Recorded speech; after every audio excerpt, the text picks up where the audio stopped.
Cette image a fait le tour du monde. Le 18 mars 2016, après 4 mois de cavale, Salah Abdeslam est arrêté rue des Quatre Vents à Molenbeek. Les autorités mettent la main sur l'ennemi public numéro 1, activement recherché depuis les attentats de Paris. Trouver des combattants étrangers avec des armes dans une maison, je ne pense pas que ce soit pour prendre un pique-nique. On avait des raisons effectivement d'être inquiets par rapport à ça. Maintenant, ce qu'ils voudront faire, ce qu'ils voulaient faire, je ne sais pas si nous le serons un jour. Malheureusement, on le découvrira quelques jours plus tard. Avec l'arrestation d'Abdeslam et la publication dans la presse des noms des frères El-Bakraoui et de Najim Lachraoui, l'étau se resserre autour de la cellule terroriste. Prise de court et craignant d'être arrêté, c'est dans cette planque, un appartement de la rue Max Rose à Schaerbeek, que la cellule décide finalement de frapper Bruxelles.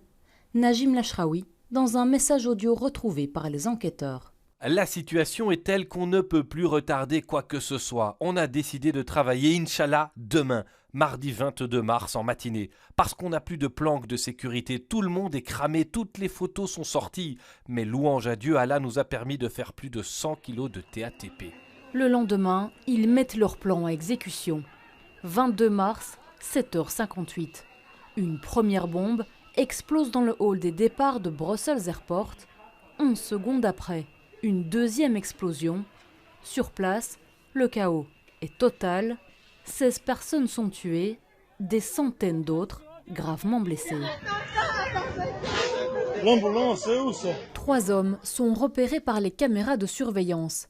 Les 2 kamikazes sont Najim Lachraoui et Ibrahim El-Bakraoui. Le 3e individu, surnommé l'homme au chapeau, est Mohamed Abrini. Il ne fait pas exploser sa bombe et s'enfuit après les attaques. 1 heure plus tard, le cauchemar continue. Vers 9h du matin, un deuxième attentat frappe cette fois la station de métro Malbeek. Une bombe explose dans une rame. Les voyageurs des autres métros sont évacués dans la précipitation. Tout le quartier est bouclé. La police est sur ses gardes, des voitures sont fouillées. Seules les forces de l'ordre et les secours ont accès au périmètre. Là aussi, on dénombre 16 morts et des dizaines de blessés. Les survivants et les témoins sont sous le choc. On a eu un gros flash de lumière et tout le métro qui s'est explosé, les fenêtres nous sont tombées dessus, les portes se sont ouvertes. Et là, tout le monde s'est jeté sur le sol. Le kamikaze est Khalid El-Bakraoui. Le voici quelques minutes avant l'explosion à la station Pétillon. Un complice renonce au dernier moment et fait demi-tour. Il s'agit du Suédois Osama Krayem.